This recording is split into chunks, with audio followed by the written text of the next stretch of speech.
What's up, guys? Welcome into Packers Total Access. My name is Clayton. You can check us out on packernet.com. Find me on Twitter at Packers_access. You can email us, PackersTotalAccess@gmail.com. You can text us 865-658-5824. Join alongside Emilio in Tennessee. We got Tim in Green Bay here to talk some Packers on this glorious Wednesday evening as we're getting set to take on the Jacksonville Jaguars this Sunday at noon Central Time. Really excited to dive into that as the week goes along. Obviously, Chalk Talk last night got a lot of great feedback from it. We're going to try to do that continuously or more consistently, I should say, throughout the season. If we got a game on Sunday, I'm going to do my best to have Chalk Talk ready by Tuesday. So we'll just call it Chalk Talk Tuesday. Obviously, Monday, for the most part, will be Victory Mondays. I think Wednesday, we'll call it kind of a Wisdom Wednesday and start diving into just some analytics and stuff, maybe some history, a little bit of that as we go along as well. But first things first, let's give a shout out to the good folks over at Ticket King, the official ticket provider of Packer Fan Total Access Live. Wisconsin-based since 1992, specializing in Packers tickets. They are Wisconsin's largest ticket source with offices next to Lambeau and in Milwaukee. Just click on the link in the video description to send you over to their website, theticketking.com, where you can register for free as a customer. Go ahead and start shopping for your Packers tickets. Again, that's Ticket King, the official ticket provider of Packer Fan Total Access Live.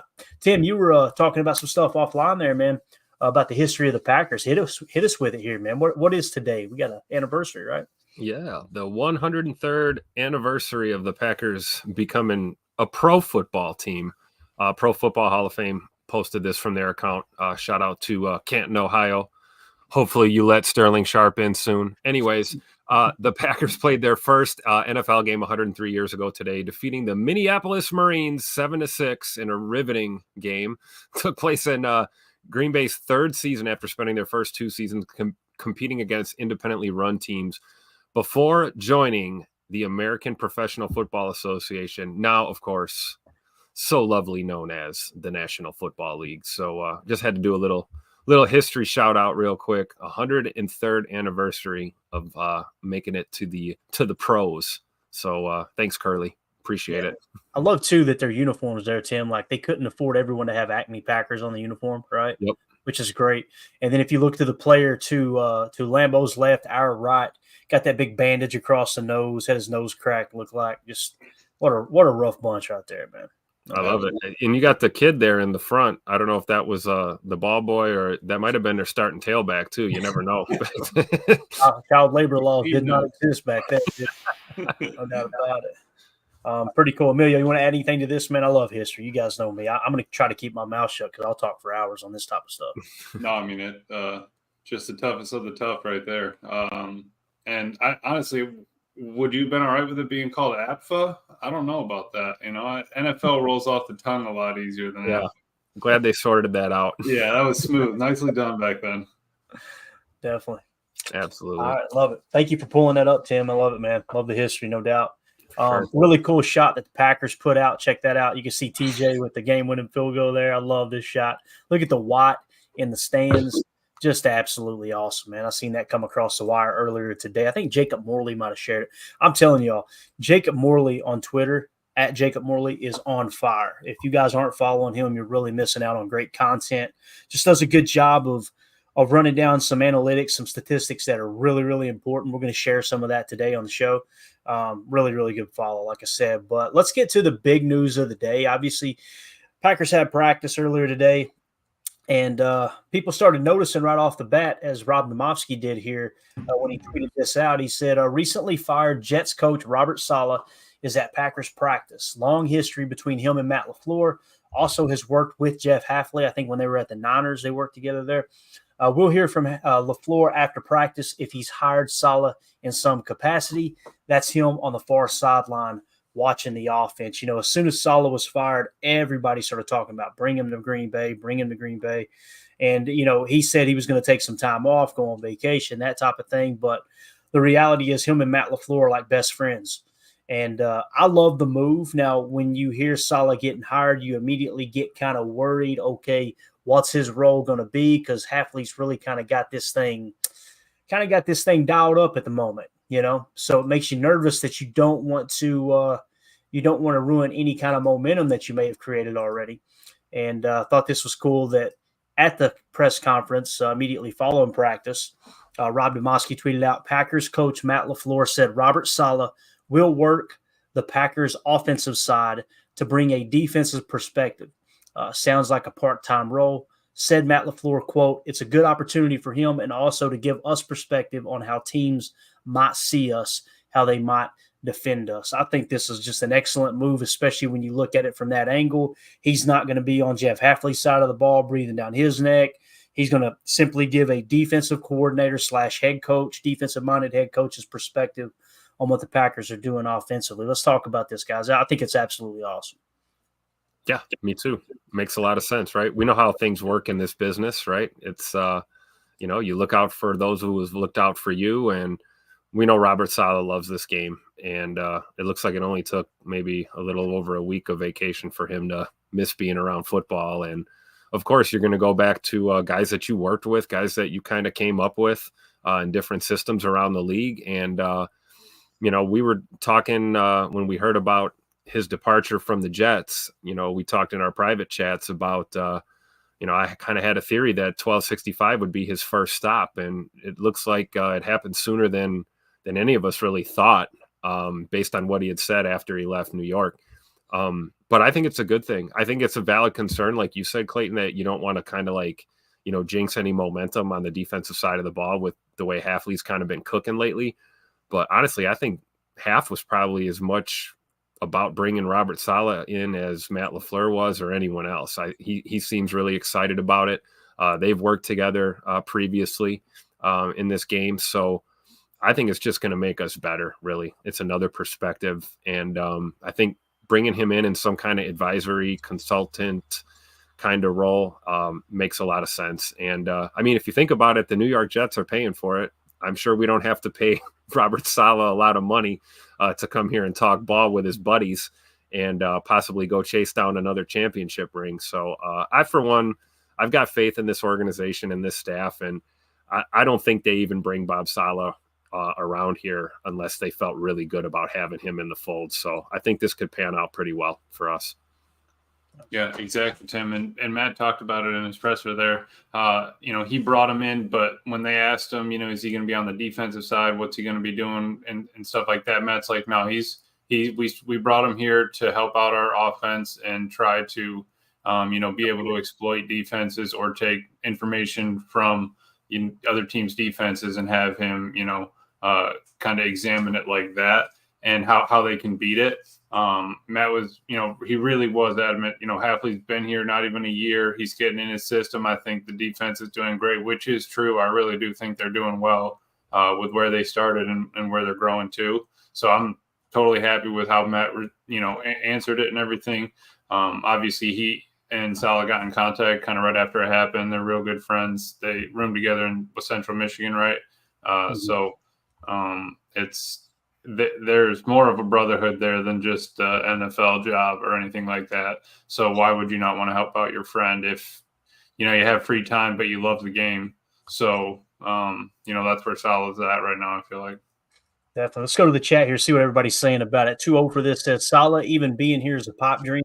I'll take all the wisdom he has to give this team. And that's the thing. He's not only is he coming from the perspective of a defensive coordinator in the past within the Pete Carroll coaching tree, which is obviously the defense that we're running. When you say that, like, defenses are very adaptable, right? Like you're seeing Jeff Hafley doing with all the double A gap mugging and all that stuff. That's stuff that Dom Capers did. It's what we call a fire zone blitz, right? And now he's showing the double A gap mug and playing some man too, but for the most part, dropping Preston out, dropping in Igbare out into coverage. That's what you call a fire zone blitz, where you're bringing a blitzer and you're dropping someone out of the same spot. Someone that you would normally, like a 7-tech or a 9-tech, get after the quarterback with, you're going to drop him into coverage. But there's still people that are saying you never seen this with Joe Barry. Yes, you did. I can take it. How many times last year did we say double A gap mug? Yep. Yeah. We said it all year. The difference is we've got safeties this year on the back end of the defense. Yep. And you've got Edgerrin Cooper and Eric Wilson in the lineup as opposed to Devondre Campbell as well, right? So It makes a big difference. It really does. But it's just amazing how people like jockey to try to get their narrative out there. And like I was seeing today on Twitter, it was driving me crazy. We'll talk about the pass rush here in a little bit, but everybody has now shifted their focus from Rashawn Gary to LVN. Now it's LVN's garbage. He's hot trash. And bro, hearing them say we had 4 pressures on the year, I wanted to slap somebody. I'm like, you guys are intentionally lying about this stuff. I think he's got 9 pressures. You literally took his pressures and cut them in half. It's the same exact thing they did with Rashawn Gary 2 weeks ago. And I kept showing over and over and over. Remember when we did it, Emilio? Let's watch the tape. Let's see if it's a pressure. These phantom numbers that they're coming up with from these other websites. And yet you go, well, what about these plays where I'm showing you all the pressures? Crickets. That nobody wants to hear that, right? Yep. But I don't understand why we've always got to try to put the blame on one person. And the only thing I can come up with is people do that on Twitter to get engagement. That's the only thing I can come up with.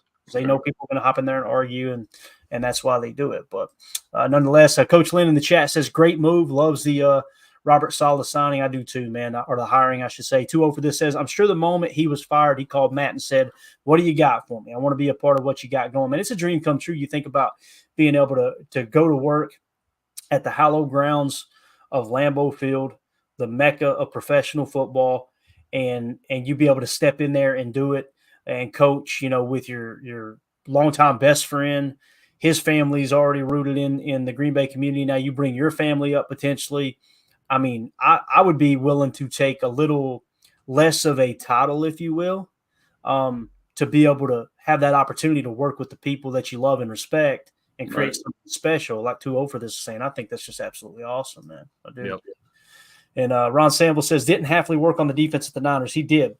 He was the defensive coordinator for the San Francisco 49ers. So if you guys remember, he actually worked as an assistant at Pete Carroll's Legion of Boom Seahawks defense, okay? And then he ends up getting a job with the Niners, and I can't remember if he climbed up the ladder with the Niners or he got directly hired in as the defensive coordinator, but he worked his way into the defensive coordinator role nonetheless. So he was the DC with San Francisco that was so good, and that's how he ends up getting the job with the New York Jets.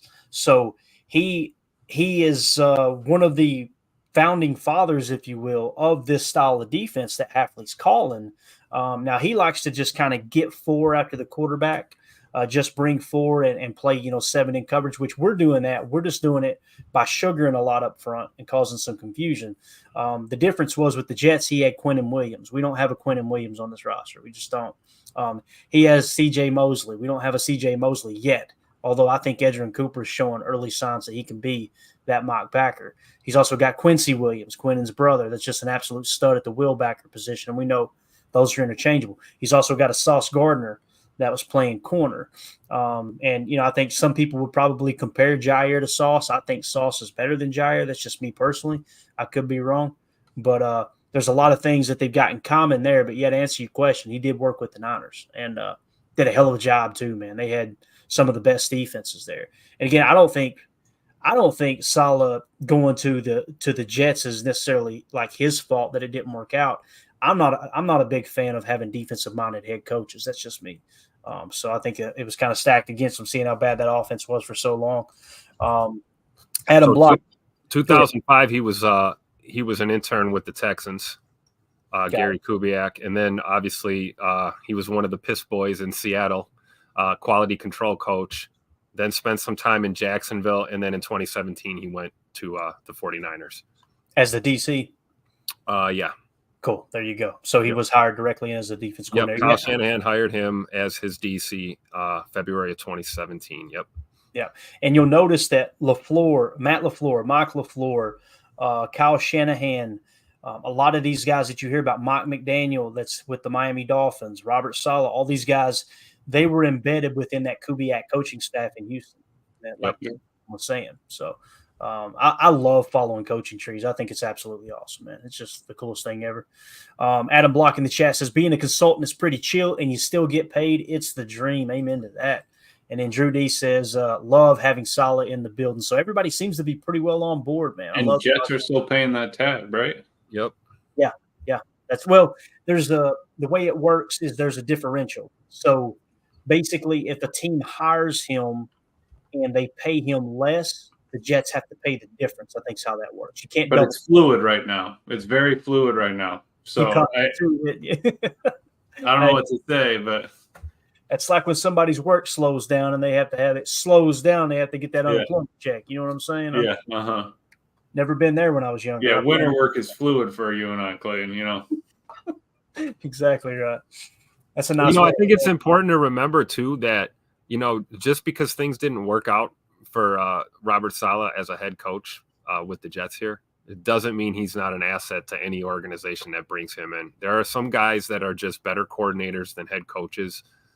Like you alluded to, Clayton, maybe having an offensive-minded head coach and a great DC with a great defensive staff is the formula for success now, rather than the defensive-minded head coach.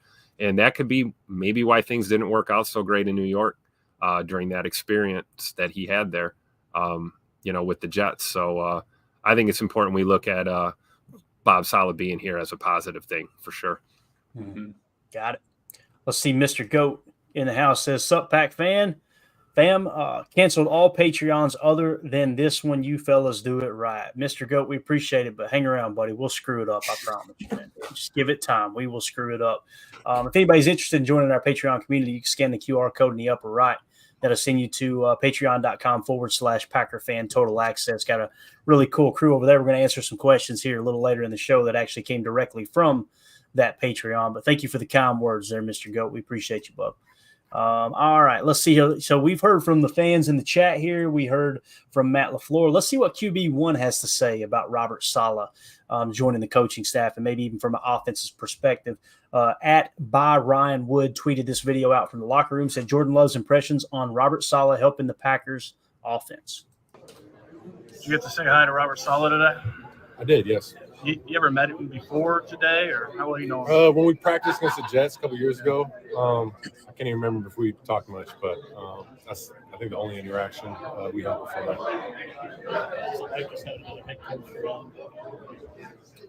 It was good, we got tons of coaches around, so it's not anything real different for me. Is it a case where you can never really have too many good minds on things, though? I mean, as a scouting department here, football department here, it seems like that's the approach here. Definitely. I think it's always the goal is to have, the best minds, the best coaches, everything. So, having a guy like Saleh around definitely helps. What have been your maybe it's an extra set of eyes that fixes the tendency? Yeah, I think it helps. I mean, having a defensive, mind, talking offense and helping us, with things that we might be able to see, kind of some of our scheme stuff, things that defenses might be looking for. It helps. You ever asked Aaron about him? No. Always got to add that Aaron talk in there, don't we? No. Always got to add it. That's nice. That's cute. Let's see. Watt009 says, plus Saleh can learn a few things from Matt. How about how to be a great head coach? Win-win, if you ask me. It's a great point, too, learning from each other. Coach Lynn points out Packers have 4 head coaches on staff now. It's just wild. And here's the thing, too. Robert Saleh has seen it from the head coach's perspective, so he can kind of be in Matt's hip pocket. And when he notices something that he knows that was tough for him to handle while he was a head coach, looking at everything else on the team, Saleh can kind of grab a little bit of that, maybe steer it in Matt's direction, just a little hint here or there. I think it's huge, man. Or it's like when you got 4 eyes on one set of work, you get different thoughts, ideas. Even if he's not by his side on game day, one little snippet in Thursday's practice, as Saleh said, hey, maybe you want to look out for X, and maybe it comes up in a key moment during the game, kind of thing. That little thing is going to be huge. Especially when you're surrounded by people you trust and that you've worked with before, and they value your input, and that It's not just background noise. You got all these minds working together. One of the best things I think that he brings to the table is a guy that's hoisted a Lombardi. Yeah, he was quality control with Seattle, but he knows what being a part of that championship team is like. And that kind of experience is good to have when you're chasing one down here, like the Packers are with a relatively young team. So anybody with, Super Bowl experience is welcome here in my eyes. We said the same thing about Mr. McManus as he kicks a game winner for us. Absolute clutch kick. That's a Super Bowl champion right there. These are guys you want in your locker room. So I think things are looking positive for us right here in Green Bay. Yep, definitely. United Bates says it's a win-win for the Pack and Saleh. Everybody on board. I love it, man. Love the positivity here. This evening. All right, so let's shift gears to a little injury. Actually, we got a signing here, and this is no real surprise. We want to mention it just out of formality. Tom Silverstein tweeted out, Packers make it official. They have re-signed long snapper Matt Orzik to the 53-man roster and cut defensive tackle Jonathan Ford. If Ford clears waivers, there's a good chance he'll wind up back on the team's practice squad. No big surprise there. We kind of talked about it earlier in the week that you could tell that was the Packers' plan. There were some people that were kind of reading between the lines a little bit going, hey, maybe they got eyes on another long snapper that's available because of that bad snap there at the end of the game. But I think they're going to stick with Matt Orzik. No big surprise. That surprised you guys at all, or is that pretty much what y'all were thinking too? Yeah, I think we talked about that last night a little bit, right? That it was probably just a business move. Really, Jonathan Ford's the one to keep an eye on right now, right? Yeah. Hopefully that works out like we predict as well. But no, I think, obviously, he had a bad – Orzic had the low snap there. But, hey, the unit did what it was supposed to do. Daniel Whelan recovered that, put it down. McManus got the kick up. That's all you can ask for. I'm sure Orzic will get the snaps where they need to be as this unit works together even more. So I would think making a move right now might be a detriment to your team. Right. Even if he is a little inconsistent, at least you know what you got. He's been here since last year. Let's just keep working him. We got a veteran kicker in here. We got a great holder. We'll get our long snapper to come around. I believe it. Yeah, we already made the splash play, like you said, by bringing in McManus. Don't need to change anything else around. Trade deadline's coming up, so you're only going to be free agent or practice squad poaching after that. So I mean, it's not really anything. Obviously, we were messing around a little bit with it, but I'm sure he felt a little bit of the heat that everyone was kind of putting on him. They knew it was a bad snap. That got brought up a lot. I'm sure he got asked it in the in the locker room if the reporters got to him, kind of thing. But I think that he's going to be fine. Interesting perspective, right? We always talk about how high pressure of a kick it is on your kicker, but what about your long snapper? Yep. You got to be thinking your knees are a little wobbly there, and maybe he just I don't know, maybe he just thought about it too much or something. Right. That first one went so well that you get into your head and think about it too much. You lose that like the mechanics of it. Yep. Definitely. All right, let's shift gears to some injury news. Got some good news today. Rob Domofsky tweeted out Devontae Wyatt, who has been out since week 4 with an ankle injury, has returned to practice. Here's the guy. Did not participate were Quay Walker, Corey Ballantyne, Josh Myers, and Elton Jenkins. Long snapper Matt Orzik is back. Obviously, we talked about that earlier. Did they have a designation for Myers? Was it just vet rest or? I haven't heard. Well, we got the injury report. Let's see. Let's take a quick look at it here. Josh Myers is a wrist injury, is what it says. Oh boy. So there you go with that. And again, we'll dive into all that a little bit deeper here in a minute. I wanted to show this too. So this was Bill Huber tweeted this out. Obviously, the tweet we just covered, and a quick little video with it as well. Well, actually, it says Quay Walker, Corey Ballantyne, Josh Myers, Elton Jenkins are not practicing. Jonathan Ford is not here, presumably because he's been released to re-sign Matt Orzik, who is here. Devontae Wyatt's practicing. So here's just a quick clip, and you see a Wyatt testing that ankle. For those of you on the pod, just hopping around on it on one foot. Looks good, man. I mean, obviously they wouldn't have him jumping around on one foot on that bad ankle if that's a lot of weight on that ankle. 120 pound, right? Unless he slimmed down a little bit. Yeah. That's a big old boy too, man. He looks like he's in great shape, guys. Yep. So Looks like he's got that explosion. Feels good. Doesn't look like it's bugging him too much. So this is why we waited, right? So we could see this now. yeah, no doubt about it, man. And the thing that worries me a little bit, not really worries, but it is something that's at the kind of at the forefront of my mind is you're getting the pass rush going big time right now. I guess we could go ahead and talk about it. I was going to save it for later. We can come back to the injury report. You're getting this pass rush really cranked up, but the reality is Devontae Wyatt was, I think, second behind Rashawn Gary in pressures when he got injured. He's got, I think he might have the highest pressure rate, and this is all according to Next Gen Stats. But when you look at the pass rush and how it's been playing here lately, making me dizzy watch him hop around. We'll go ahead and get that off the screen there, right? So Jacob Morley tweeted this out. The Packers are tied for 8th in the NFL in pressures with 90 and rank 11th in sacks per pass attempt at 8.77%.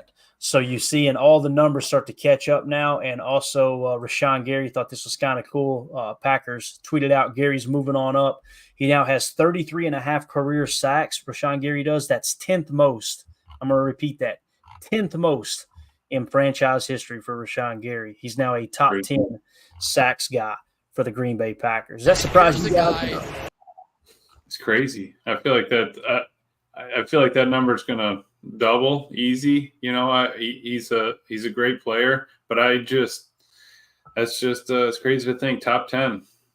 Yeah, definitely, man. And again, he's a stud, man. You can see it all over the tape how they're utilizing him and moving him around now, and obviously to be able to garner the attention that he got those first several weeks of all the chips. I think he was, last number I seen, he was third in the NFL in chip percentage. It was higher than a lot of the big name pass rushers, your Myles Garrett, your Micah Parsons, your Aiden Hutchinson. Believe it or not, he was getting chipped more than him. But again, that number right there, though, man, being a top 10 in NFL pressures, and the way they're doing it too, they're not being like crazy aggressive. We've showed how they'll sugar a 7 or an 8-man line and then bail everybody out and still only bring 4. You're just bringing it from different angles, from different perspectives, run a lot of fire zone blitzes, things like that. It's really exciting, man, to see this defense start to come into its own and to kind of take a look. If we were to jump in and look at who is leading in pressures and all that good stuff, let's go to Next Gen Stats here real quick on NFL Pro and see if we can get you guys a full list. I want to see where Wyatt's sitting, even though he's missed all that time. So here you see Rashawn Gary's leading the team in 23 pressures. All right. Kenny Clark is second with 14 pressures. Preston Smith, TJ Slayton, and Devontae Wyatt all had 10 pressures. So it's just wild to think that with 3 less games played, Devontae Wyatt he's still third on the team in pressure. So I think when you get him back, if that ankle's completely healthy, he's going to be kind of that single rusher we talk about, how you see other guys moving around horizontally, protecting the rush lanes and all that stuff. I could see him being the guy that the bull in the china shop going, turn him loose, right? Let him get after the quarterback here. Everyone else play your role, and when it's time, compress that pocket type thing. But does that surprise you guys that Devontae Wyatt had that many pressures? I think it's awesome, dude. Crushing it. I mean, it's adding to that sack total, but I mean, almost double any guy on the team besides Kenny, and we have our 2 going to be highest paid up there at the top. I mean, I'm happy that it's the stars on the team that are making that move. I know that everyone's been on them, but like you said earlier with that other picture, man, the numbers are coming together. The defense is starting to shape up. We started with a square block. We're starting to sand down the corners. The ball's starting to roll downhill. So I like it. I agree. I think when we think of Devontae Wyatt, he was someone we talked about during camp this year that looked like he was making strides. And, we kind of see him as the future there on that D line. Really, I think of Devontae Wyatt, Carl Brooks, and, even Colby Wooden, we had an eye on for a little while too. And, I think these guys are out playing for each other like everyone else on that 53. But, the D line group is, those linemen are their own breed, right? And I think they feed off each other, and they got a guy like Halfley right now that's scheming them up right and using them in conjunction with each other, moving guys around, getting creative. So it doesn't surprise me to see that Devontae Wyatt's numbers are creeping up, but it's refreshing to see it because you're not always right about that. Sometimes you look at a guy and you think there's a high ceiling, and then you bat an eyelash and the guy's not in the league anymore. It's how things go in the NFL. So it's good to see Devontae Wyatt still on track, still growing on this D line group, because it's true. Preston Smith, Rashawn Gary, Preston and Kenny Clark, those guys aren't going to be here forever. Who's the next man up? Who is the future?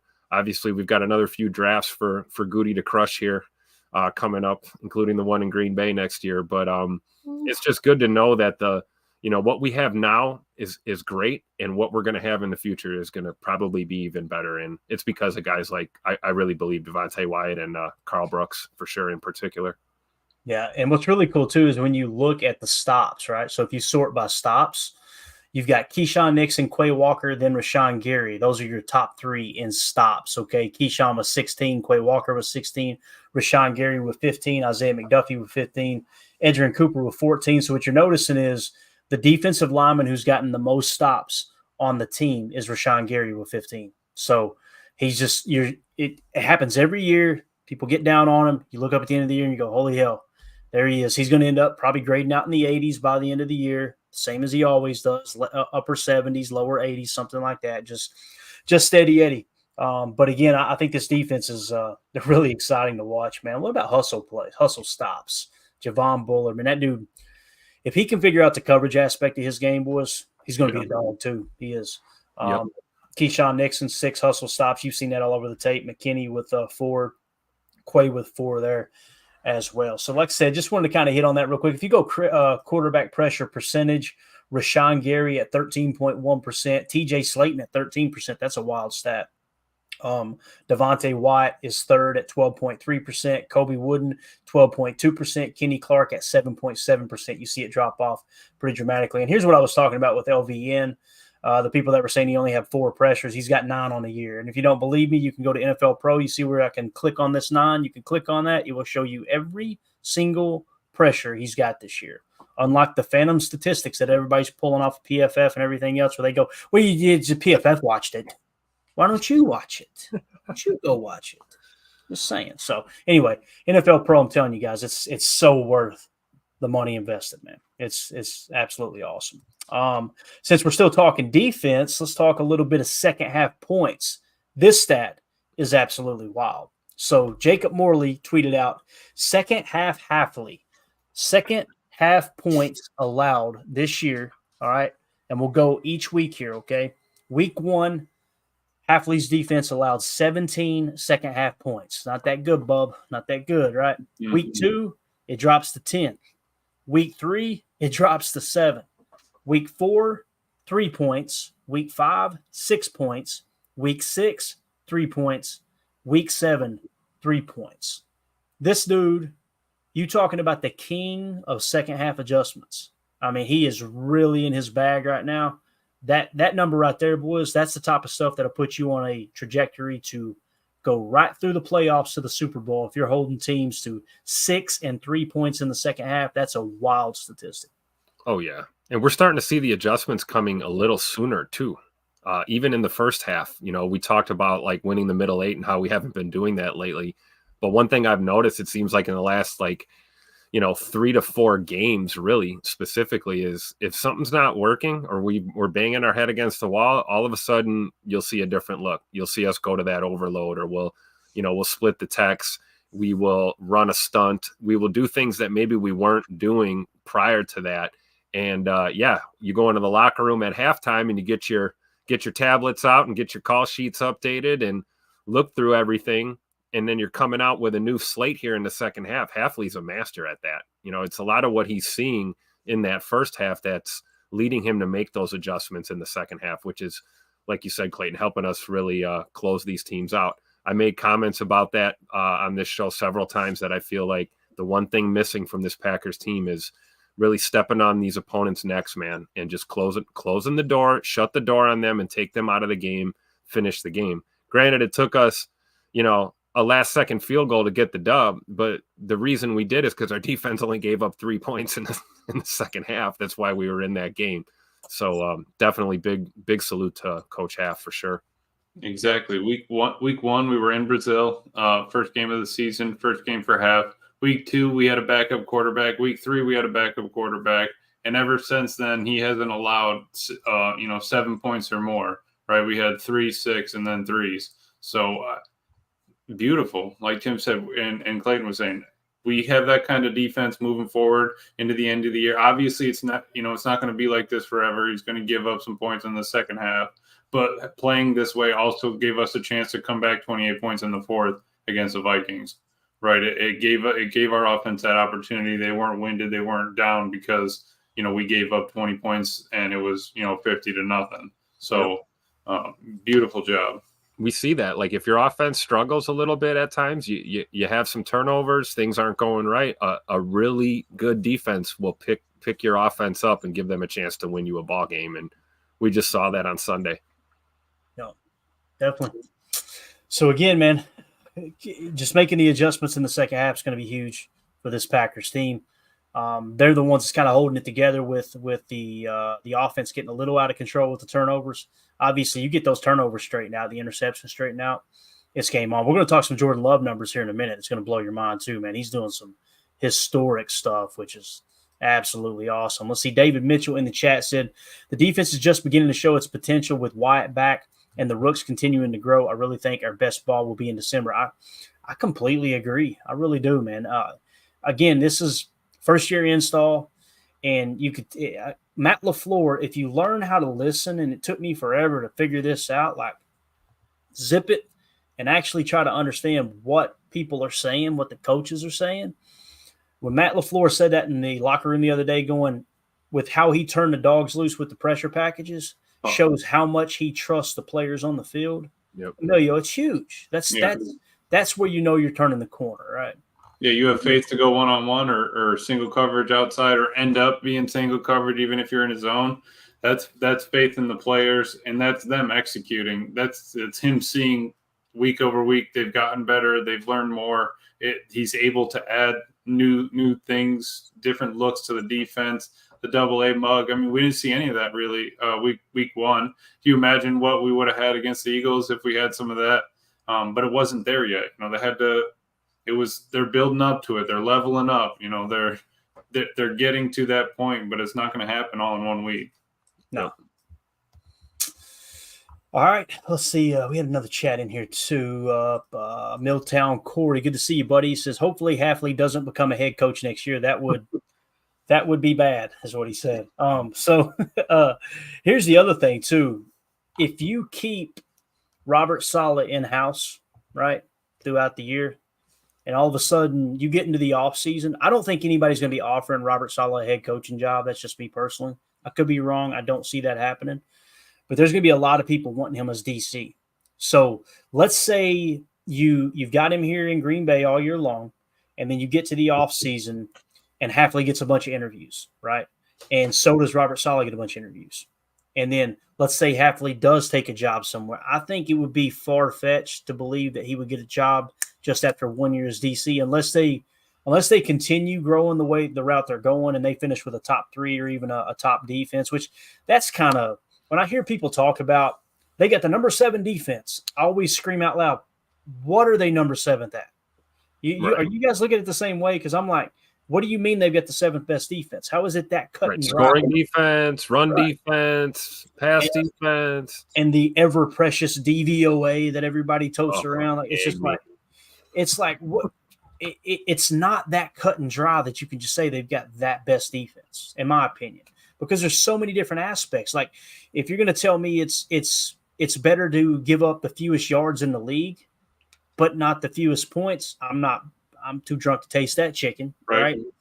If you're telling me that it's better to give up the fewest yards, but let's say you have the number 1 total yardage defense in the league, but you're 12th in red zone defense, I'm sorry. I would rather have a top red zone defense than giving up, you know what I mean? Yeah, you're the number 1 run defense, but your third down percentage is 12. Like, all right. And it's important to look at all of it, right? And when people just throw out those statistics, man, I roll my eyes. And I always say, number 6 at what? Number 4 at what? What are you talking about? What is it exactly? Like, if we're looking for a top 10 D, let's be top 10 in all those categories. Right, then, exactly.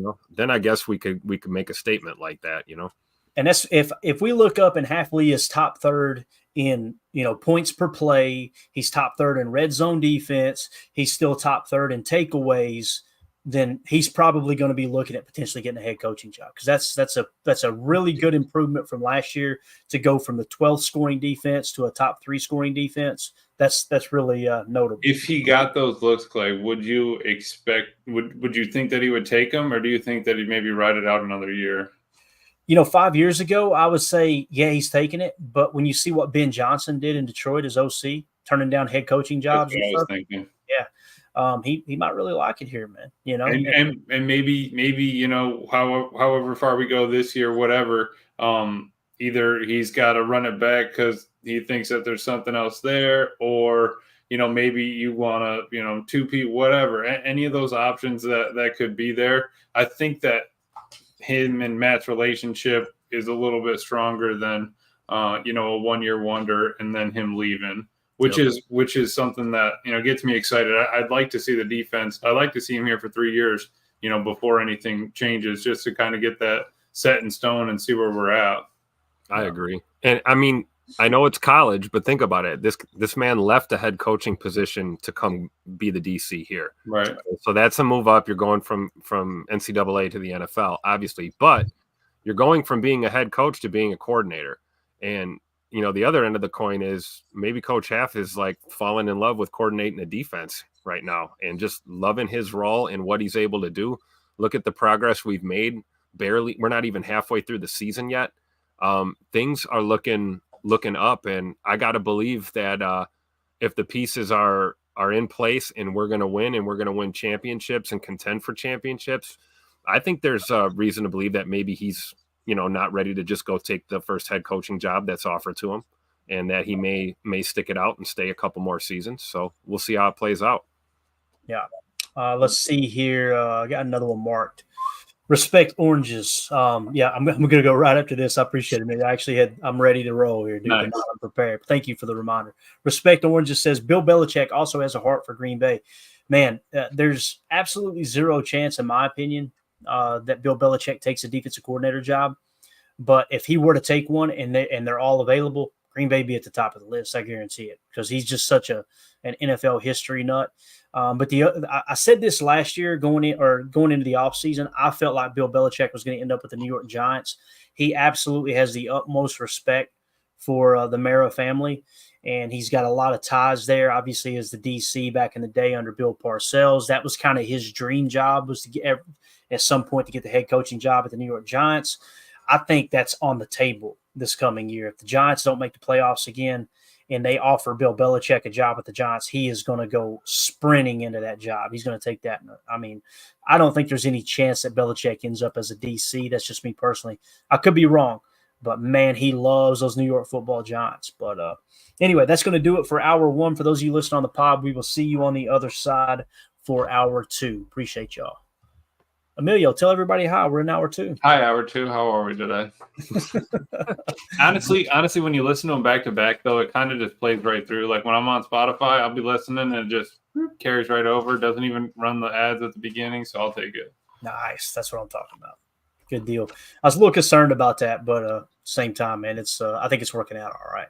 Ain't no problem, So ain't no problem. Well, if we dig a little deeper here into the defense and just say, okay, what is the Packers running?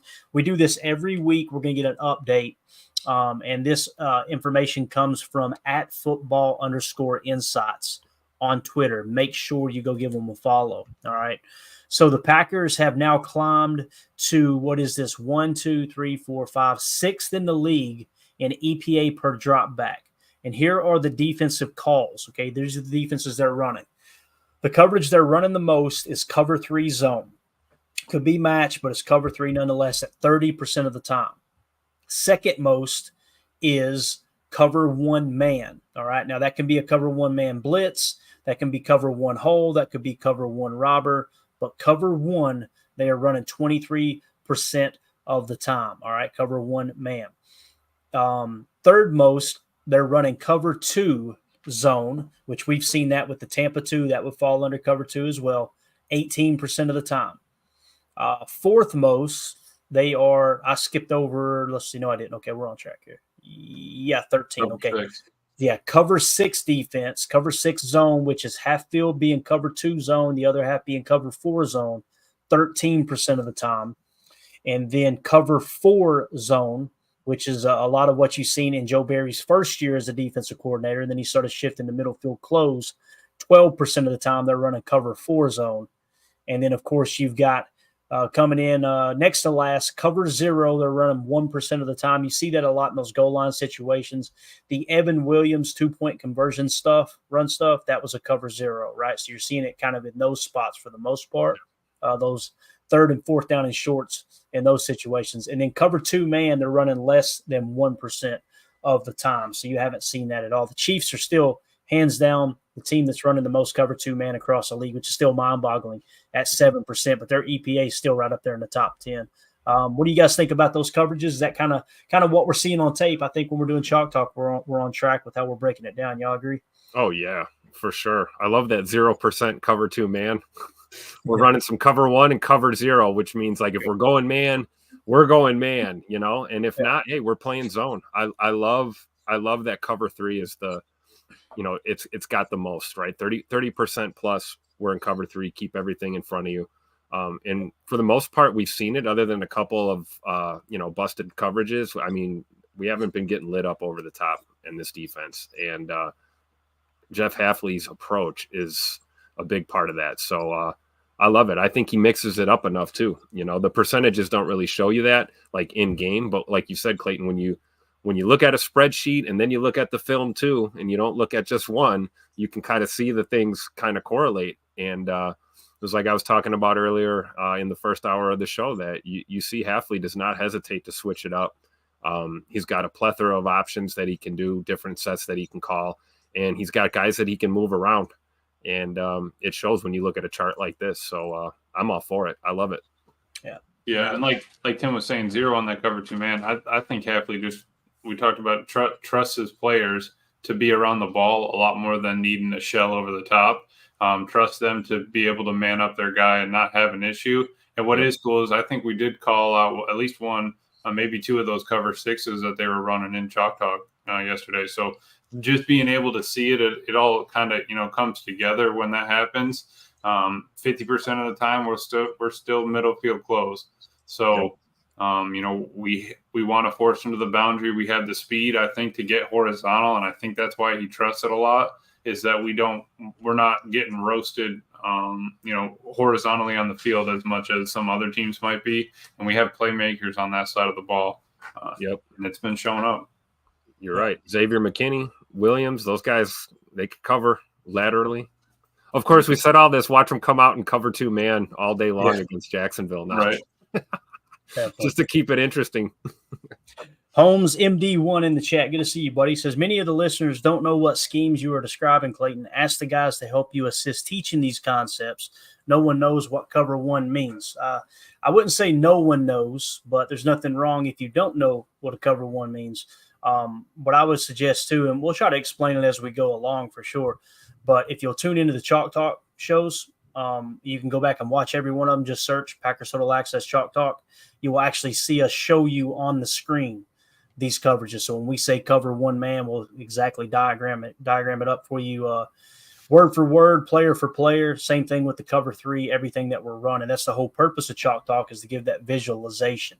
Right now, if people listen on the pod, there's only so much we can do with that. But for the most part, let's talk about the 3 coverages we run the most. All right, just to give you a quick diagram here, if I can explain it well enough. Cover 3, we're running 30% of the time. A cover 3 zone is 3 deep defenders. Okay, is all that means. You're in zone coverage. It can be match as well, but you're in zone coverage and you've got 3 deep defenders. Your deep defenders are responsible for a third of the field, right? Deep third left, deep third center, deep third right. It's really that simple. The coverage you're running the second most is cover 1 man. That means everyone's man coverage across the board, and you got one single high safety playing deep center field zone right down the seam, okay? And then the third most was what? Cover 2.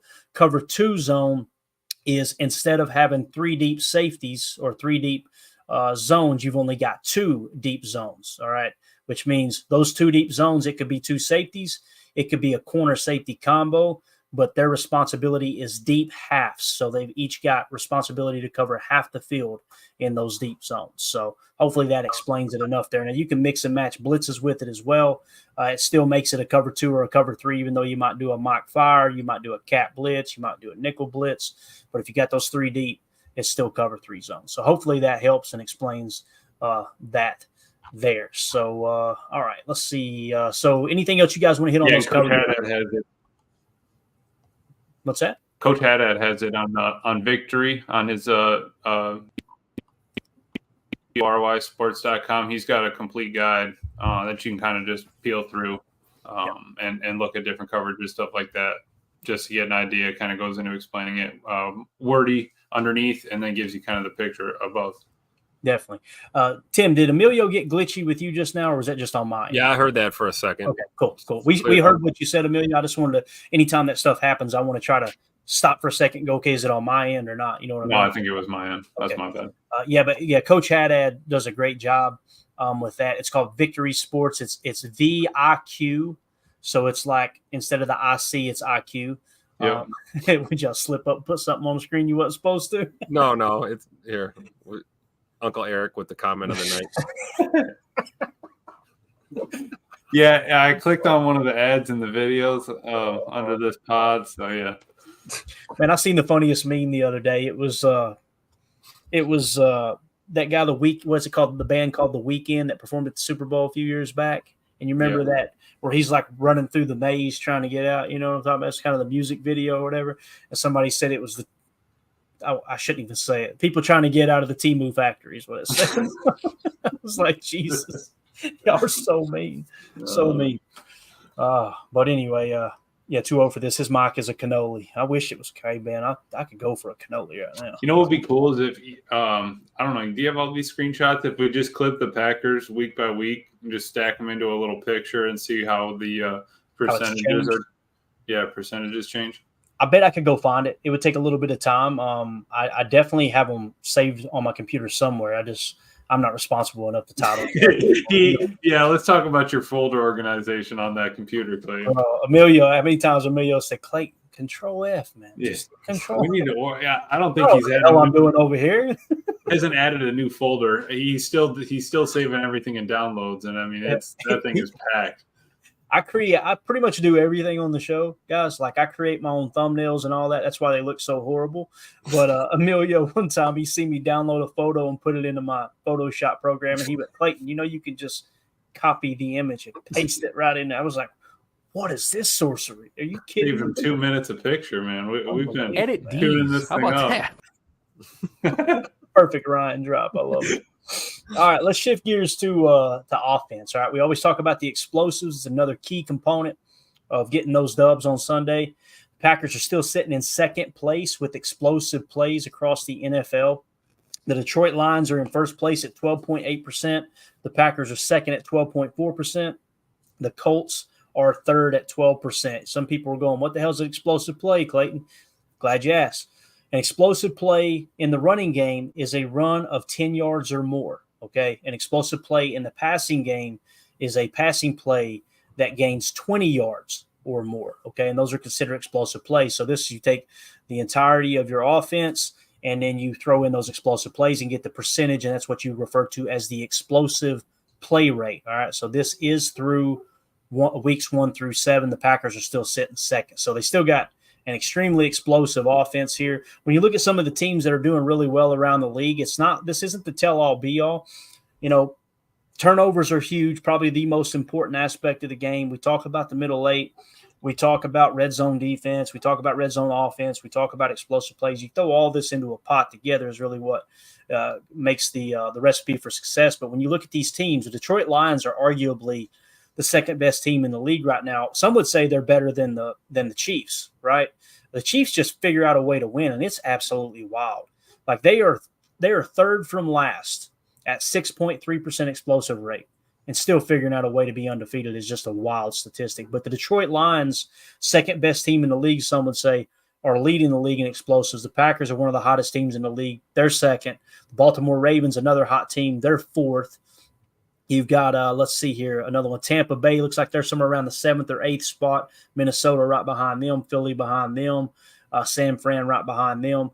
So you're seeing some of these better offenses in the league, man. It comes down to explosive plays. And the reason it's so important is if you hit an explosive, whether it's a run or a pass, it triples your chances of scoring on that drive. And that's why defensive coordinators have really geared their defenses around stopping those explosive plays. If you guys haven't heard Jordan Rodriguez – there's the two cup. If you haven't heard in Jordan Rodriguez podcast series, if you just go to wherever you get your podcast and search the Play Callers, I think it's called the Play Caller podcast. Yeah. It breaks down Kyle Shanahan's coaching tree, and she done like exclusive interviews with the guys. And I'm telling you, that's one of the big things they talked about in there were explosive play rates. And I know some people roll their eyes at it, and it's what really brung on the scene the Fangio defense, many people thought that Robert Saleh was running Fangio's defense. And you actually hear them talk about when they uncovered that Saleh wasn't running cover 4 quarters, right? He was actually running cover 3, but he was doing it with a 2-high shell, which meaning 2 high safeties. And when they asked him, like, man, the way that you guys get out in and out of that quarters, he's like, we're not running quarters, we're running cover 3. Like, you don't even know what the hell we're running. And they throw some match principles in and whatnot. It's really cool. Now, that's how you know you got a good system, right? Nobody knows what the hell you're running except for you. They're bragging on you running something that you're not actually running. I would have said, thanks, man. We love it. Yeah, thanks. Yeah, keep it up. But Robert Saleh is definitely a great defensive mind in the league, no doubt. Again, I just don't like him as a head coach because I'm not big on defensive coaches being head coaches. But so since we shifted over to offense, let's talk a little Jordan Love. I've been teasing this for a couple of days now, and I know there's many people that are – how the hell there's people that think it's a negative thing that Jordan Love's being compared to Brett Favre is mind-boggling to me. Like it just seems like folks just want to argue. They want to, like some people were pretending like him being compared to Brett Favre is a bad thing. Others are, pretending like it's just the ultimate, when you hear me talk about Jordan Love being the gunslinger 2.0, I'm talking about his play style. Yeah. I'm not talking about all the results.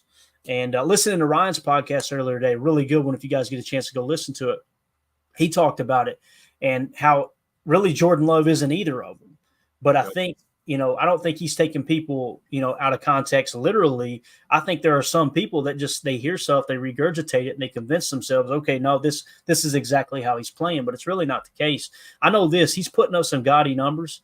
And some of these statistics that Jacob Morley tweeted out, check this out. The only quarterbacks since 1950, help me with the math there, guys. Is that 75 years now, 74 years? No, you're going to be using. Yeah. No, I think so. Take your shoes off, count your toes here in a minute. So 74 years, going on 75 years. The only quarterbacks in the last 75 years to have multiple touchdown passes in at least 16 of their first 23 career starts. This is per the dope sheet, by the way. Dan Marino, first ballot Hall of Famer. Patrick Mahomes, first ballot Hall of Famer. Kurt Warner, first ballot Hall of Famer. Tony Romo, don't think he'll ever make the Hall of Fame, but I think we would all agree, solid starting quarterback. And Jordan Love. Guys, there's only 5 in the last 75 years. And Jordan's one of those cats. I mean, what he's doing with touchdown passes right now is phenomenal. And I know, listen, nobody gets more frustrated with the interceptions than me. But I'm telling you, the payoff that goes along with those interceptions and him being aggressive and attacking the end zone the way he is right now, it's historic. It's a wild stat. Now, I'm going to take it a step further, and I'm turning it over to you guys. I want to hear y'all talking. We can go back and forth between the graphics. Our good buddy Rob Westerman over at GBP Daily tweeted out, passing touchdowns in their first 22 starts. All right, so in their first 22 starts as a quarterback, Bart Starr had 15. All right, Brett Favre had 28. Aaron Rodgers had 39.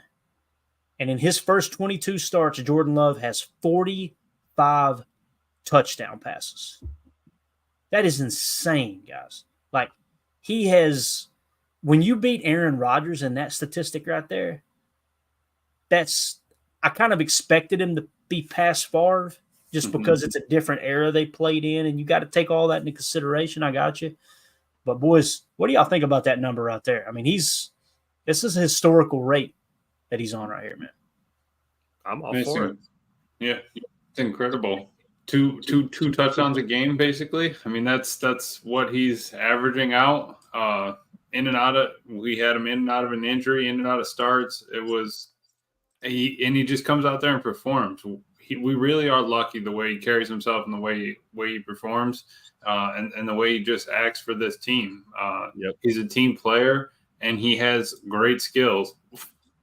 How can you be mad at that? I mean, just let the dude play. Let him do whatever he needs to be great in his own way. I mean, we don't need to be here to keep him in between the bowling bumpers. Just let him do his thing. It's true. Dan Orlovsky was talking about that he was saying one of the worst things you can do is ask him to be something that he's not. You know, Right. allow Jordan Love to be Jordan Love. And I think it's important that we as fans, of course, we're going to want to compare him to our legends, right? I mean, that's what we do. We just, you know, we just wake up in the morning and piss excellence when it comes to, you know, developing quarterbacks in Green Bay. That's no secret. But Jordan Love is his own player. You know, I think he has a lot of qualities. You know, when we talk about play style, he gets a lot of qualities that you could compare to Brett Favre. You know, things like I throw a pick, and then as soon as I throw a pick, I forget that it happened, and I don't let it eat me up, and I just go keep trying to win. That's something that he has in common with Brett Favre. You hear Jordan talking about, you know, basically the hell with throwing a check down all the time. I'm trying to win the game. I'm trying to push the ball down the field. That's something that, you know, you could attribute to a Brett Favre kind of approach, right? Gunslinger mentality. But then you see the way Jordan walks up to the line of scrimmage and commands the line of scrimmage and reads the defense and cans out of plays and gets guys where he wants them to be. Reminds me a lot of AR-12. I see some of the throws. You talk about the tight window throws and the touch and the off the back foot and the extending the pocket. A lot of that's Aaron Rodgers. So I think it's important to remember Jay Money's his own man, and the future is bright. And I just think this is amazing to see this so early in his career, Right. With the Tutters. So, you know, interceptions are going to come. That's okay. As long as you throw more touchdowns, right? Yeah. That's it, man. That's it. Let's see here. Let's go to the chat. Make sure I've got this cleaned up here. Here we go. Harry Cheese, but Jordan has a 4.5% interception rate. He's trash. Unbelievable, right? I can't tell if there's sarcasm there. That's got to be sarcasm. I hope so. 2-0 for this. Jordan really has been a good cross between all the great Packers quarterbacks.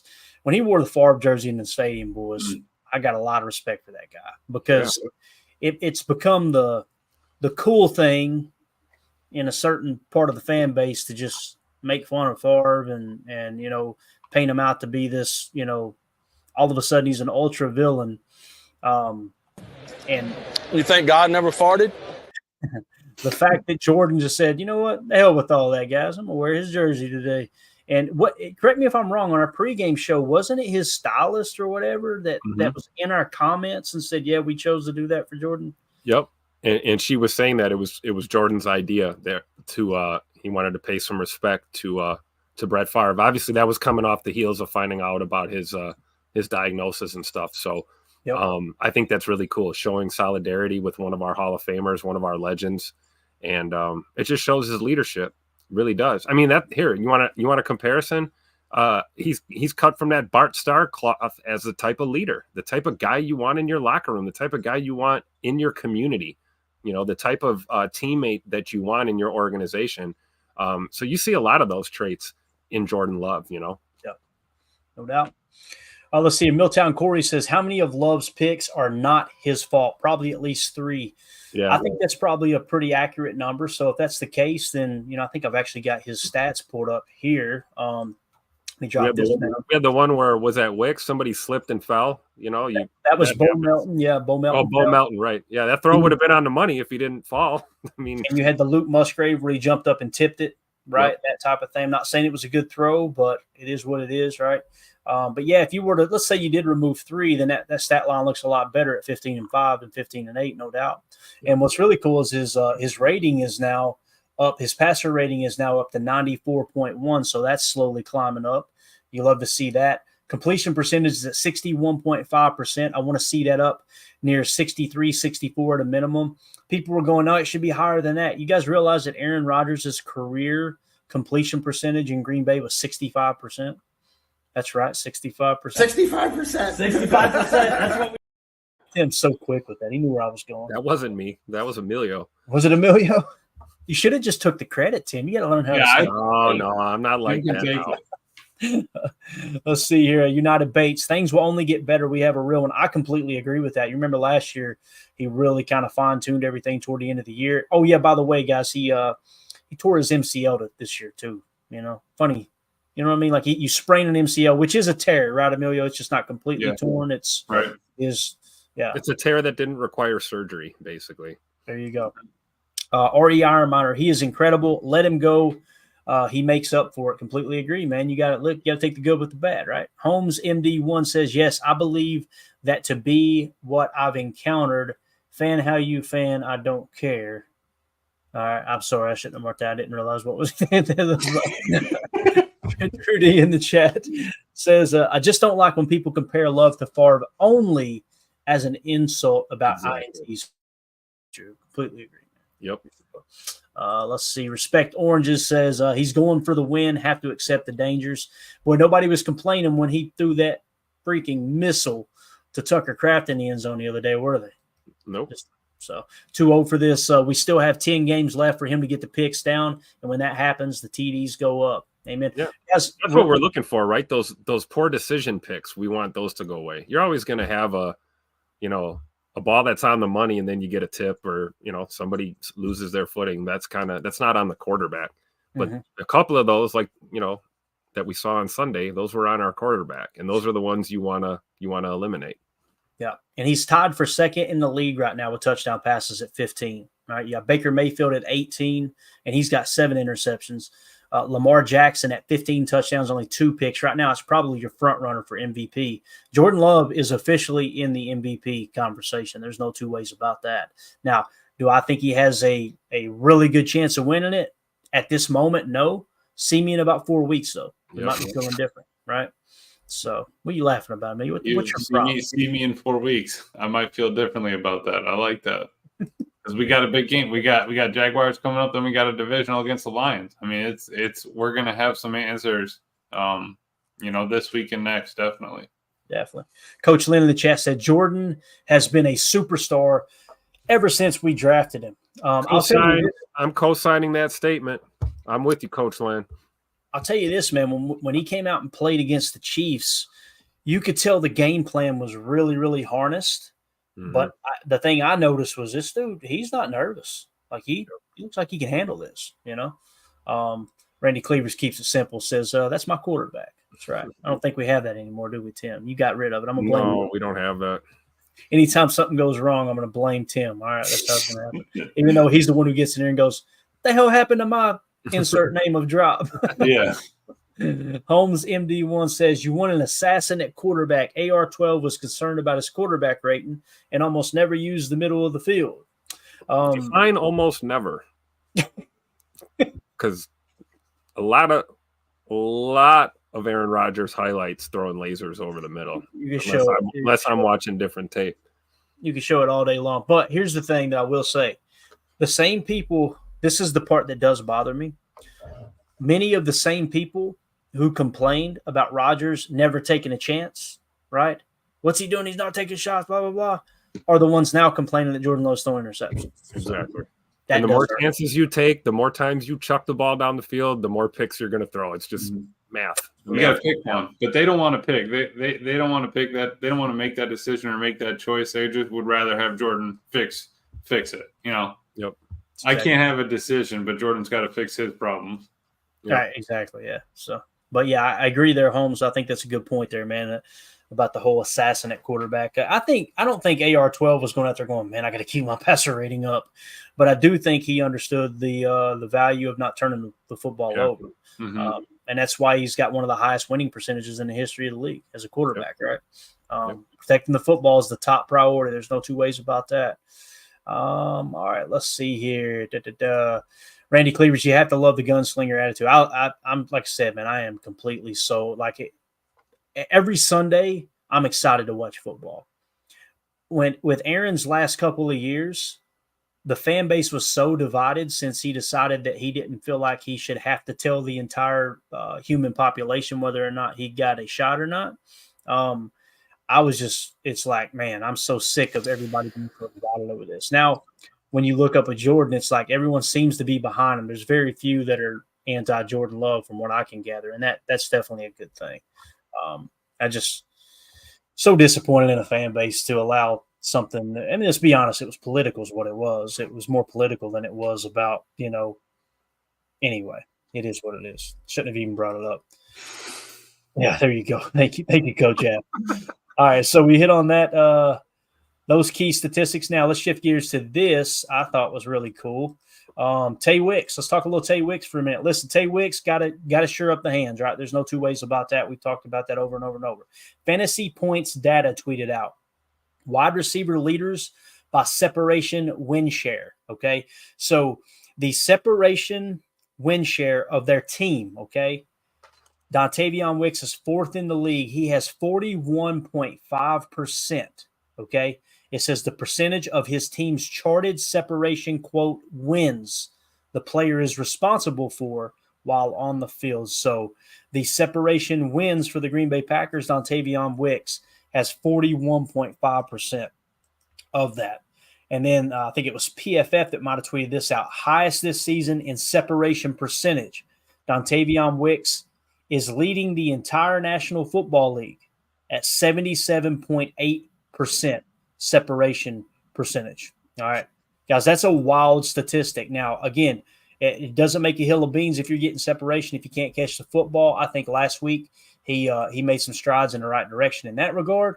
Obviously, I think he had 3 catches, 2 of which were fairly important in my opinion. But this touchdown pass right here, I thought was really cool. And we'll just kind of show it here if I can get it zoomed in enough for everybody to see it okay. And you guys just confirm. You can see that all right, can't you? Yep. Good. All right, so this is that touchdown throw to Dontavion Wicks. What I tweeted out was last year Dontavion Wicks made an impact in the slot. This season he has expanded to Z and boundary X, freeing up Romeo Doubs to move around. Separation is his game, but he also has the ability to burn the defense deep with his release. It's not just about blazing speed. It's your release package coming off the line.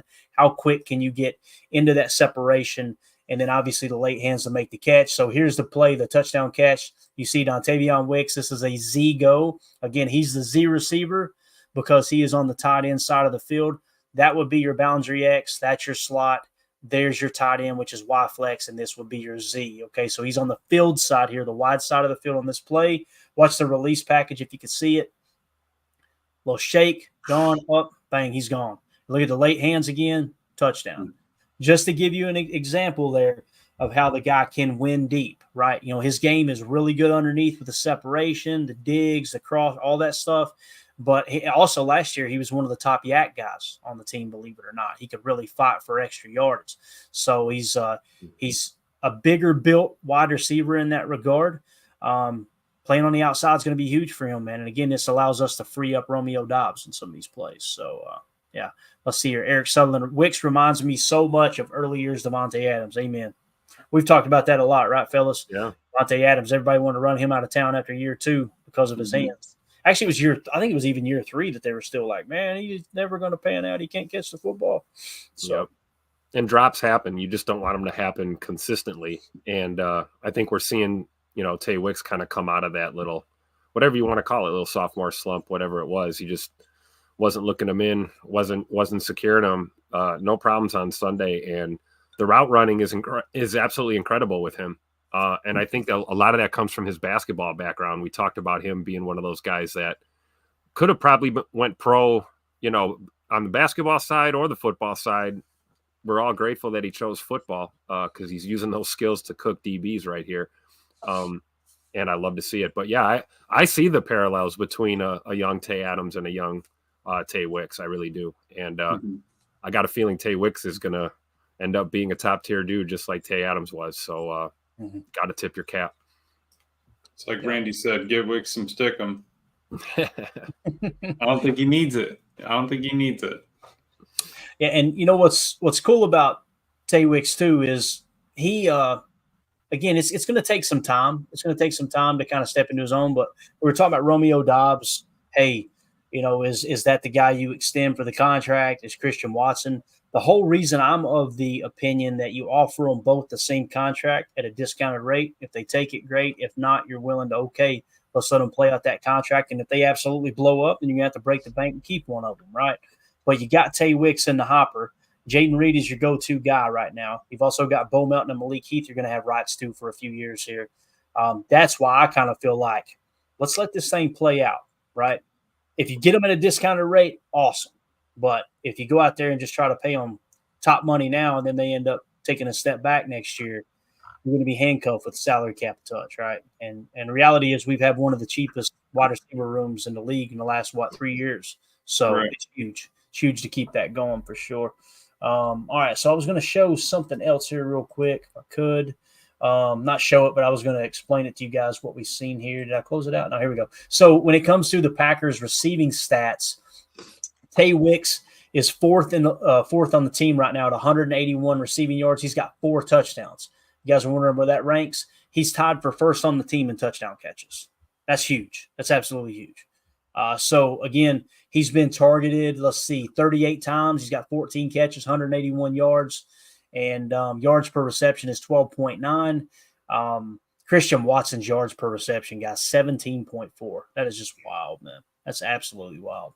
So, again, Tay Wicks, man, finding pay dirt. Definitely one of Jordan Love's go-to guys there. All right, the other guy I wanted to talk about was our boy Tucker Kraft.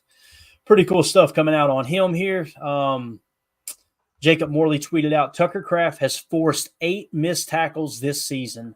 That is first amongst all tight ends.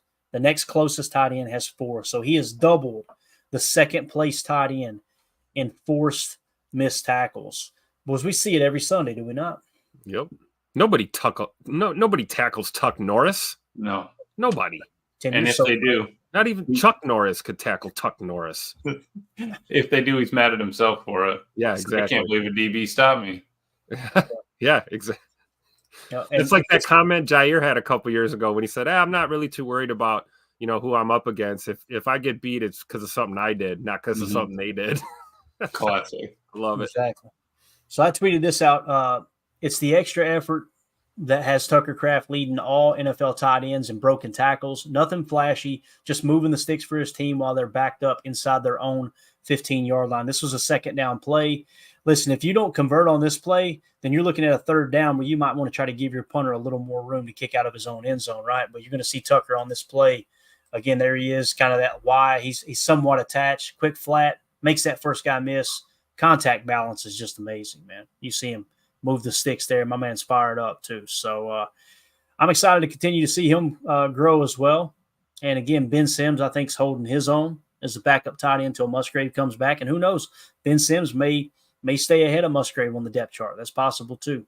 Yep. I think he's done a hell of a job filling in, no doubt. But Tucker, man, he's sacrificing his body on every freaking play here, fellas. It's amazing how he gets that pad level so low for being such a tall, big dude that he is. And he plays with such control. Just fun to watch, man. Old school tight end for sure. Yeah. Honestly, if it was last year, he definitely would have hurdled the second dude. Oh yeah, no doubt. And I wouldn't have been opposed to it, but he probably would have got his bell rung. I like that we traded the hurdle for the lowering the shoulder. I'll take that. They're taking out his knees, Tim. Yeah. They got to catch him first. There you go. I love it, man. And maybe he's charging that up, right? It's coming. The hurdle's coming here real soon. You just got to protect the dangle. That's all I'm saying. All right, you gotta watch it there. And it was a 2-on-1. He had another guy closing in on him. I could see him not wanting to take that risk. If he hurdles there, he's taking a lick by that second guy. There's no two ways about it. So again, just keep your eye on Tucker Kraft. Still got a lot to work on. Don't get me wrong, man. His blocking needs to improve. There's a lot of things he needs to do better. A couple mental errors you could see 2 games ago. It was the Arizona game. He was literally 8 yards down the field trying to run, blocking everybody else is running pass routes. It's like, what the hell are you doing, bub? Obviously, you're in the wrong here. But the fact that he's making mistakes and still tied for the team league in touchdown, in the team lead for touchdown catches with Dontavion Wicks, and he's leading the league in forced missed tackles is just it's a wild stat for sure. Let's see here. Let's go. What we got? A couple minutes. Let's go to the Patreon questions real quick. That good with you guys? Yes. All right. Let's go. Let's get caught up on it real quick. And again, if you guys want to join the Patreon group, just go to patreon.com/Packer Fan Total Access. We got questions for the show section in there where you'll get your questions read over the air, as well as super chats, obviously, on YouTube. Same thing. We try to get to everybody's comments that we can, but obviously you want to prioritize those that are supporting the channel. We appreciate y'all. Let's see. Fractal of God say, question. Is the standard of refereeing getting worse? The Bills versus the Jets game was terrible. Some of those flags were a joke. I feel like it's always been garbage. I don't know. Let's go around the horn with that. You guys feel like the refereeing's getting worse, or is it staying the same? What do you guys think? There's Tim's answer right there. I don't think Tim's going to give us a point on that. I don't think that I don't understand how that it's not a full-time job. Just pay him $250K and call it a day. Have him study all winter. They can review the tape up in New York. Everybody can take a trip and learn how to watch the slow-mo videos and all that. So we'll just leave it at that. I don't want another Seattle game. All right, got it. I'm not comfortable giving my real opinion publicly on the officiating. Because I don't have a bleep button is why. That's why. We understand, Tim. Randy Cleavers with the question here in the Patreon group said, do we have problems on special teams, coaching, or player execution? My stance has pretty much been the same the whole time. You watch the tape and you go, okay, was that a mental mistake or was that a bad scheme mistake? Like, did Bisaccia do something there with how he drew that up, how he called that to cause the problem or not? Keyshawn, if anything that Bisaccia's done wrong, in my opinion, it's that he's not hard enough on Keyshawn to go, hey, stop doing stupid crap, right? Because that wait until the last second to call for the fair catch and telling everybody to get away, as Emilio said, poison. I won't say what we grew up saying, but to me, when I watch that play with Ballantyne and him, I see Ballantyne playing a little bit reckless, and I see Keyshawn making a mental error. I can't put that on the coaching staff. That's just me. I think that's player execution. I think you've seen it on kickoffs as well, where you've seen Keyshawn try to return kicks when it's like, what are you doing, dude? You're trying to do too much rather than take the kickoff to whatever is the 30, 35, whatever the goal is now. Mm-hmm. So for me, I lean towards player execution, but I do understand the old saying of you're either coaching it or you're allowing it, right? But what do you guys think about that? Do you think there's a problem here with the coaching staff, player execution, both? What do you think? I think it's, like you said, it's player execution first and foremost, but you can't absolve coaching of all responsibility. Right. And one of the issues that we've seen special teams, we've seen it on offense, and we've seen it on defense from time to time is discipline, playing disciplined football. Like you said, when you're running reckless and roughshod and not maintaining your lanes, or you're running right into the guy that's about to field this punt, that's not disciplined football. And when you're waiting too long to let the ball drop and you're not calling alert or whatever the code word is, and you have plays like that, that's a lack of discipline, I think, because these guys are pros. They know how to field a punt. They know how to, be the flyer or be the gunner. They understand these things. I think you got to just be disciplined and not be tempted to try and do a little extra in the wrong time, kind of like what you were alluding to. Maybe Coach B does need to be a little harder on the guys. We don't know. We're not inside to see that. I tried to go over there the other day. The fences are all tarped off and you can't really see practice. Mm-hmm. So we don't know exactly what's going on.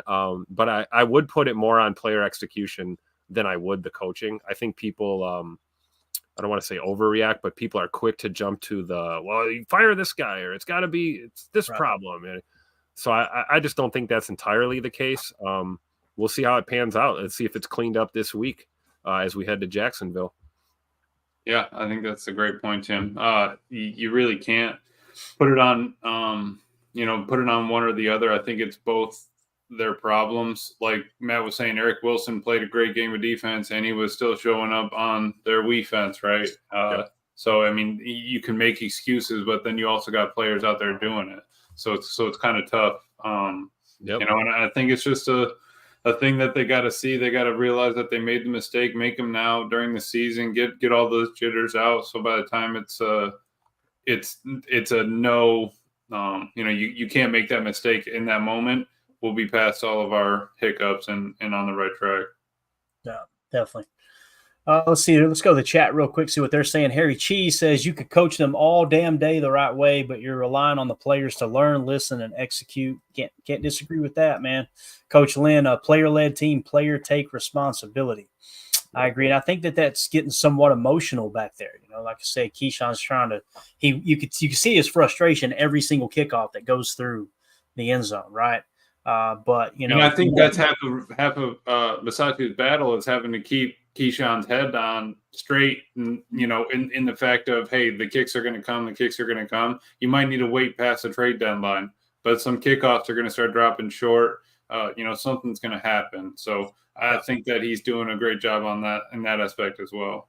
Definitely. Randy Cleaver says, why can't we stop the run is what he asked. So here's where we're at in stopping the run right now, Randy Cleavers. You guys know I'm more about yards per carry, yards per attempt over total yards, but rushing yards per game, Green Bay is 13th in the league at 114.6 yards per game. I don't think that's horrible, but it could definitely be better, right? Rushing defense as far as opponents' yards per rush attempt, Green Bay is actually not at 4.3. I put more stock in that statistic than the overall rushing yards. So for me, Randy, I don't see the run defense as an issue. I really don't. Because, again, the goal is controlling the explosives and keeping the score low, right? That's why – but I'm definitely not the guy to talk to about that when it comes to the yardage over the points, the takeaways, all that stuff. So what do you guys think about that? Do you guys feel like you're kind of down on the run D? Could it be better? How do you see that? Yeah, I think I agree. We're not there yet, but we're better in the run fits than we were last year. I really feel like that at this point in the season. And you're always trying to improve. You're always trying to get better. It does hurt when we see the chunk runs or the chunk plays. We saw a few of those from Joe Mixon. We got to clean that up, shore it up. But again, we're, a handful of games into Halfley's tenure. The defense has been installed. Game plan is different every week. Every week is a new opportunity to be better in the run. And, that's not just your guys up front or in the middle or on the back end. It's everybody being gap discipline and, not trying to freelance out there and, know your role and shut your mouth. And, go play football. Halfley talked about that. Let guys play with their hair on fire, not having to diagnose too much out there, not having too much on your plate. Just here's your fit, here's your responsibility. Go out there and execute. And it's taking time, but hey, I'll take, what were we, 9th? You said 9th in yards per attempt? We're 9th in yards per attempt, and we were 13th in total rushing yards per game. Yeah. What do we have the numbers from 2023 at this point in the season? What are we, week 7, week 8? I couldn't find it for this point in the season, but we can definitely go 2023. Okay. And let's see. We had Saquon go off. We had Mixon go off. Right. So like premier running backs in the NFL. Right. And I'm really not mad at them getting 100 yards, honestly. Like I really could care less about it. Unless if you get a 200-yard rusher, all right, we got a problem. But Halfley, we can always bring extra people down. We can always do more. I think you good with the bad and you get them into advantageous situations for your defense. Let a couple of runs slip through. Yeah. So in 2023, Tim, to answer your question, yards per carry allowed for Green Bay, 4.5 yards per carry. That was 25th in the league. So we went from 25th to 9th.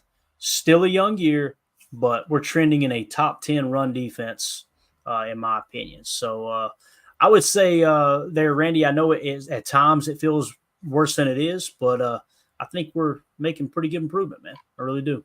Cheesehead Murph, we got to go rapid fire. We're way over. I apologize, guys. If y'all need to go, you just go, all right?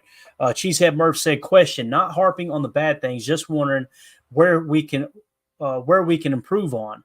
Jordan Love interceptions are so dangerous and preventable. What would you suggest he do to reduce the rate of 1.5 a game to maybe half a game? I think the biggest thing, Mark Tauscher said this on Wildy and Tausch earlier in the week, and I think it was very well said, is LaFleur and him in the moment slowing down. And listen, the game's moving fast. You're getting the play call in and out.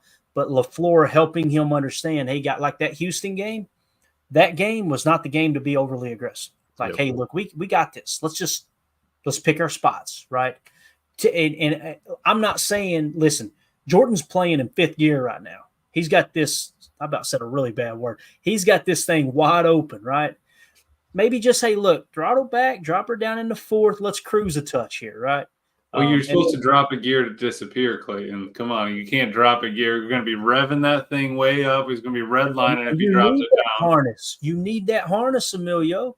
You need something to go. He's got to slow down. He's talking more just downshift, let off the clutch, let her ride a little. You need to don't use your brakes, just downshift so that you can get to the red light eventually. I got you. That's fair. You need to feel that engine whine a little bit. Like, okay, yeah, I'm going a little too hard here. Let's back it And maybe off. some of that is, you're right, it's on Coach LaFleur, right? Like if you see that in that situation, maybe you're calling a few different sets for him. Could be. You're sending guys on, those slants that, we throw slants to Rome like no problem, right? Dial up a couple of those, get them feeling good. We're still pushing the ball down the field just incrementally rather than trying to take the risky throw to make the big explosive, But again, we talked about this earlier. This is what we love about his game too, right? The guy he's got the gunslinger mentality. He's trying to go out there and thread the needle. I think you hit it on the head though, Clayton. You just got to throttle that a little bit, Mm-hmm. Yeah. Yes.